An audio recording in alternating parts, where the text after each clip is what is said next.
सुप्रभात प्यारे छात्रों। व्याकरण की हमारी इस कक्षा में आज हम अपना एक नया अध्ययन बिंदु शुरू कर रहे हैं, जो कि है संधि। हम लोगों ने 6th क्लास में इसे पढ़ा है और संधि का अर्थ होता है जोड़। आप लोग बहुत अच्छे से समझते हो कि संधि का अर्थ होता है जोड़, किसी को मिलाना, करना।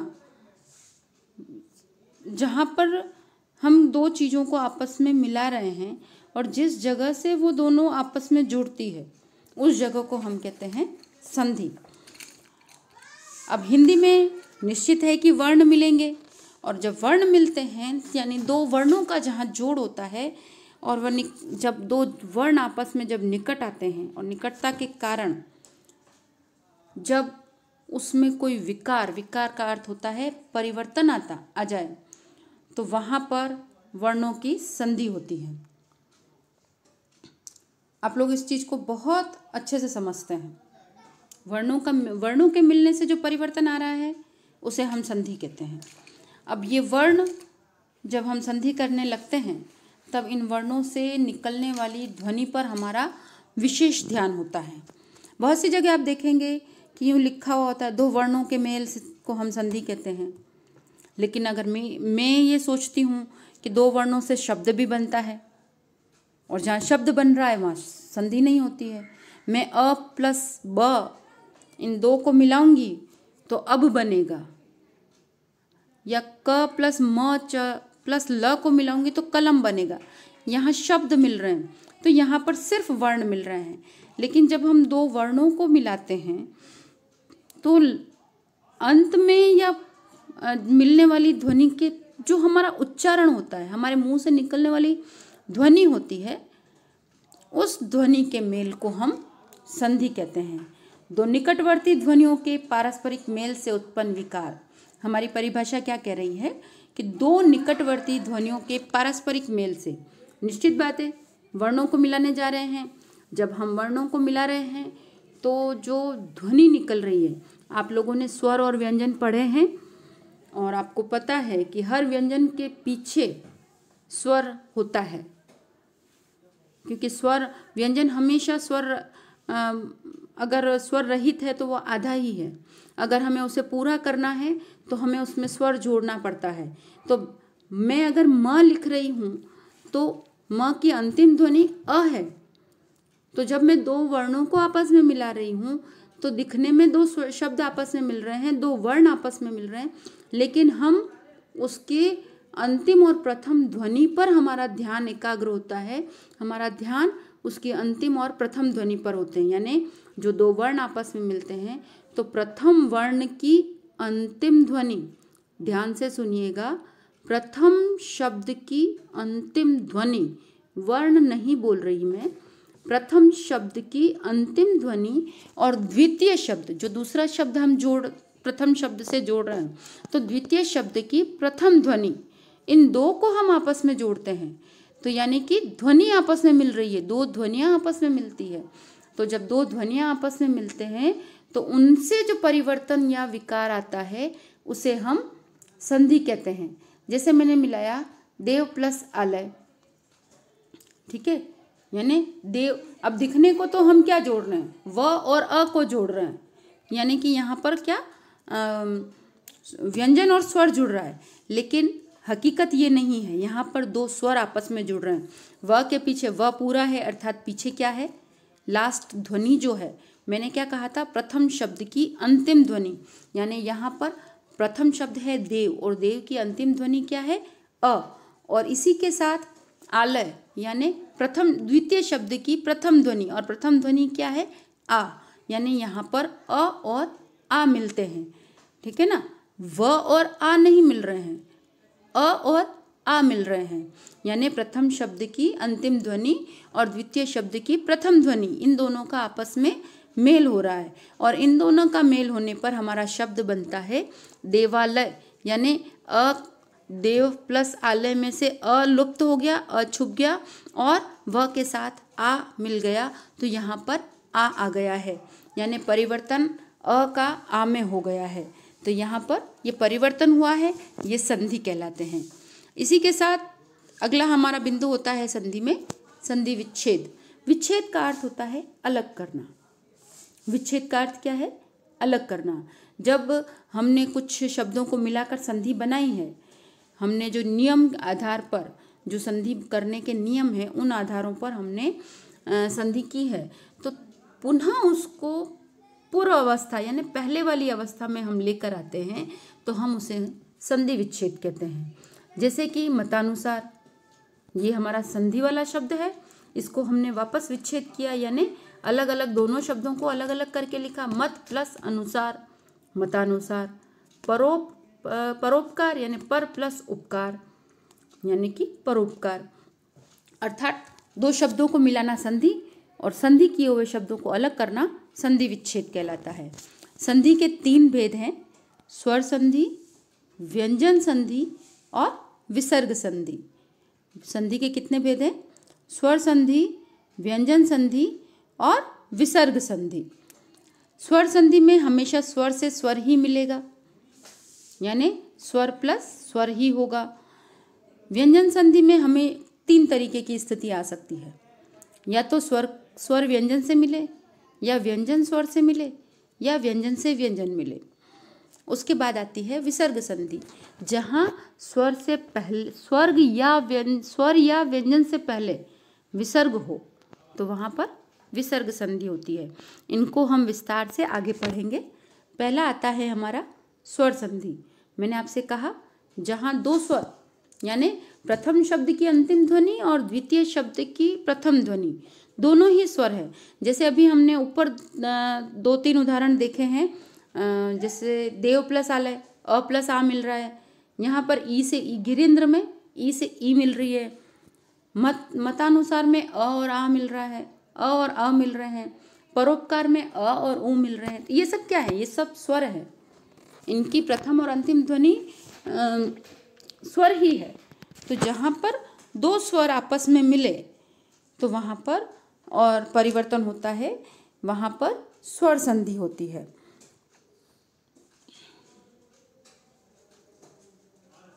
स्वर संधि के 5 भेद होते हैं। स्वर संधि के 5 भेद होते हैं। सबसे दीर्घ संधि हमारी सबसे जो विस्तृत रूप में संधि कहलाती है वो स्वर संधि ही कहलाती है, और इसके 5 भेद हैं, 5 अलग अलग भागों में बटी हुई है। दीर्घ संधि, गुण संधि, वृद्धि संधि, यण संधि और अयाधि संधि। एक बार फिर बोल रही हूँ, दीर्घ संधि, गुण संधि, वृद्धि संधि, यण संधि और अयाधि संधि। इनको हम विस्तार से देख लेते हैं। सबसे पहले दीर्घ संधि। दीर्घ संधि जब 2 समान स्वर आपस में मिले, आप तुम समझ सकते हो कि जब 2 समान स्वर आपस में मिलते हैं, यानी कि आपने स्वर देखे हैं, स्वर हमारे 11 होते हैं। आप लोगों को बहुत अच्छे से पता होगा कि भले ही स्वर की लाइन में 13 वर्ण लिखे जाते हैं, लेकिन स्वर हमारे 11 ही होते हैं। अब इन 11 स्वरों में से अगर आप री को अलग कर दें तो हमारे बाकी सारे स्वर 2-2 पैर के रूप में आते हैं। अ आ, ई उ ए ऐ, ओ ओ, यानी ये एक जैसे 2-2 स्वर हैं। तो जब समान स्वर आपस में मिलते हैं तो वहाँ पर दीर्घ संधि होती है। दीर्घ संधि इसलिए कि 2 समान स्वर मिल रहे हैं और जो स्वर आपस में मिल रहे हैं उन्हीं का दीर्घ रूप में परिवर्तन हो जाता है। यानी जो दोनों स्वरों में से जो बड़ा स्वर है वह परिवर्तन के रूप में हमारे सामने आ जाता है। हमने ऊपर देखा देव प्लस आलय, अ और आ मिला और परिवर्तन आ में हुआ, देवालय। मत प्लस अनुसार, अ और अ मिल रहा है, फिर आ बन गया, तो बड़ा रूप हमारे सामने आ जाता है। 4 अवस्थाएं इनकी हो जाती है। अ से अ मिलो, चाहे अ से आ मिलो, चाहे आ से अ मिलो, चाहे आ से आ मिलो, कोई सी भी स्थिति होगी, परिवर्तन तो आक में ही होगा। और यही स्थिति बाकी के स्वरों के साथ भी होती है। यही स्थिति बाकी जो सारे स्वर हैं उनके साथ हमारी हो जाती है। इसी के साथ हमारी आगे आती है गुण संधि। इनके उदाहरण हैं दीर्घ संधि के वैसे तो मैंने यहाँ सबके लिखे हैं, लेकिन फिर भी मैं ये चाहूँगी कि आप अपनी बुक खोलकर ज़रूर देखें। मैं जैसे जैसे पढ़ाती हूँ वैसे वैसे अगर आप अपनी बुक को खोलकर एक बार अभ्यास के लिए इस अध्याय को पढ़ लें तो आपको बहुत अच्छे से समझ में आ जाएगा। दीर्घ संधि आपको समझ में आ गई होगी। अब हम आते हैं गुण संधि में। गुण संधि, गुण का अर्थ होता है विशेष बात, ठीक है। तो गुण संधि भी विशेष बात ये होती है कि जब दो असमान स्वर आपस में मिले और उनमें परिवर्तन किसी अन्य स्वर में हो जाए तो उसे हम गुण संधि कहते हैं। जब दो समान स्वर आपस में मिले और उनमें परिवर्तन किसी अन्य स्वर में हो जाए, यानी असमान स्वर मिल रहे हैं, यानी दो अलग अलग प्रकार के स्वर मिल रहे हैं, ठीक है। और ये जब स्वर आपस में मिलते हैं तो दो स्वर मिल रहे हैं लेकिन परिवर्तन कोई तीसरा स्वर आएगा। उन दोनों में से एक नहीं आएगा कि भाई दोनों में से ही कोई एक आ जाए। जैसे हमने पहले पढ़ा दीर्घ में दो समान स्वर मिलते हैं और परिवर्तन उसी का बड़ा वाला रूप आता है। अब यहाँ पर जो थोड़ा सा भिन्न बात है कि पहले तो असमान यानी दोनों अलग अलग स्वर मिल रहे हैं और परिवर्तन कोई तीसरा, मतलब उन दोनों में से नहीं है, कोई तीसरा ही स्वर आ रहा है, तो उसे हम गुण संधि कहते हैं। गुण संधि की में कुछ चीज़ें नियमित होती है, जैसे कि प्रथम शब्द की अंतिम ध्वनि, जब दो शब्द हम ला रहे हैं तो जो प्रथम शब्द की अंतिम ध्वनि है वो हमेशा अ या आ के रूप में ही होगी। उसके अलावा प्रथम शब्द की ध्वनि कोई तीसरा स्वर हो ही नहीं सकता। और द्वितीय शब्द की प्रथम ध्वनि 5 स्वर होते हैं, ई, उ और री। जो द्वितीय शब्द की प्रथम ध्वनि होगी वो इन 5 स्वरों में से कोई एक होगी, ठीक है। तो और इनकी स्थिति अलग अलग परिवर्तन में होगी। जब अ और आ के साथ ई की ध्वनि मिलेगी तो निश्चित है परिवर्तन ए में होगा। परिवर्तन किस में होगा? ए में होगा। अब अ के साथ ई मिले, चाहे अ के साथ ई मिले, आ के साथ ई मिले, चाहे आ के साथ ई मिले, परिवर्तन ए में होगा। जैसे कि नर प्लस इंद्र, नरेंद्र, महा प्लस इंद्र, महेंद्र, परिवर्तन किस में हो रहा है? ए में हो रहा है। इसी प्रकार अब अ और आ के साथ अगर उ मिल रहे हैं तो परिवर्तन ओ में होगा। अब आप ऊपर भी देख लें, अ और ई मिल रहे हैं लेकिन परिवर्तन ए यानी तीसरा स्वर आया। यहाँ पर अ और उ मिल रहे हैं, परिवर्तन ओ में आ रहा है, ठीक है। महा प्लस उदय, महोदय, गंगा प्लस उर्मी, गंगोर्मी। अब हम इसी तरीके से हम देखते हैं री का परिवर्तन। अ और आ के साथ अगर री मिलते हैं तो परिवर्तन किस में होता है? अर में। अब अर में कैसे होता है? संधि में सारा खेल है उच्चारण का। जितना भी है हम क्या उच्चारित करते हैं उससे क्या ध्वनि निकल रही है वही परिवर्तन होता है। अब आप अ को री के साथ मिलाकर देख लें या आ को री के साथ मिलाकर देख लें, परिवर्तन अर में ही होगा, ठीक है। और यहाँ पर र की ध्वनि बाद में आती है और स्वर की ध्वनि पहले आती है, इसलिए पीछे क्या रहेगा? र स्वर रहित यानी आधा होगा, ठीक है। जैसे ब्रह्म ऋषि, मैंने दिया है आपको उदाहरण, ब्रह्म प्लस ऋषि, ब्रह्मर्षि, हमारा उच्चारण ही वही होगा, ब्रह्मर्षि। महा प्लस ऋषि, महर्षि, यही उच्चारण होंगे, यानी र आधे में बदल जाएगा और अ आगे वाले के साथ जुड़ जाएगा। इसके बाद आता है वृद्धि संधि। वृद्धि यानी बढ़ना, वृद्धि का अर्थ होता है बढ़ना। दीर्घ संधि ऐसी संधि है जहाँ पर समान स्वर मिलते हैं, वरना बाकी की जो स्वर संधियाँ हैं उन बाकी के चारों भेद में असमान स्वर ही आपस में मिलेंगे। तो जब दो असमान स्वर आपस में मिले और परिवर्तन जो दो स्वर आपस में मिल रहे हैं उसके बढ़ते हुए क्रम में हो जाए, उस दूसरा स्वर जो है यानी द्वितीय शब्द की प्रथम ध्वनि जो है उसका दीर्घ रूप ले ले तो वहाँ पर वृद्धि संधि कहलाती है।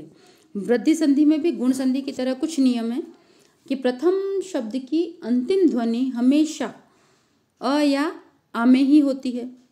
और द्वितीय शब्द की प्रथम ध्वनि जो शेष हमारे 4 स्वर बचे हैं, ए ओ, ये जो 4 स्वर बचे हैं इन्हीं में होगी। ठीक है। अब अ और आ के साथ जब ए और ए मिलेंगे तो परिवर्तन ए का बड़ा रूप आ जाएगा, यानी दीर्घ रूप ए हो जाएगा। ठीक है। एग्जाम्पल आप देख रहे हैं, उदाहरण आप बहुत अच्छे से समझ रहे हैं। लोक प्लस ऐष्णा लोकेष्णा, धन प्लस ऐश्वर्य धनेश्वर्य। इसी तरीके से अ के साथ ओ या ओ मिलेता तो परिवर्तन ओ में हो जाएगा।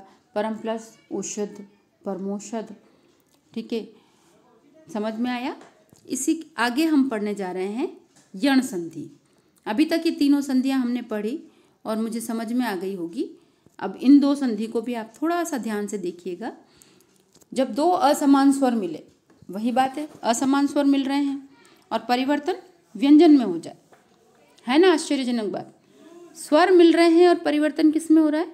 व्यंजन में हो रहा है। ठीक है। अभी तक हमने जो पढ़ा उसमें कॉमन चीज़ ये थी गुण संधि और वृद्धि संधि में कि प्रथम शब्द की अंतिम ध्वनि जो थी वो अ या आ थी और द्वितीय शब्द की प्रथम ध्वनि जो थी वो बाकी के स्वर थे। बस वही काम हमें करना है कि गुण संधि में जो नियम था उसको हमें थोड़ा सा उलट देना है। प्रथम शब्द की अंतिम ध्वनि को पीछे लेना है और द्वितीय शब्द की प्रथम ध्वनि को हमें आगे लेना है। तो यह स्थिति बन जाती है यण संधि की। आसान है ना। और अयादि संधि में भी वही करना है कि जो वृद्धि संधि में स्वर हैं जो पहले आ रहे हैं उन्हें पीछे लेने हैं, जो पीछे आ रहे हैं उन्हें आगे लेना है। बस हमें स्वरों का ध्यान रखना है कि कौन से स्वर किस में काम आ रहे हैं। तो जब 2 असमान स्वर मिले और परिवर्तन व्यंजन संधि में हो जाए तो वहां पर यण संधि होता है।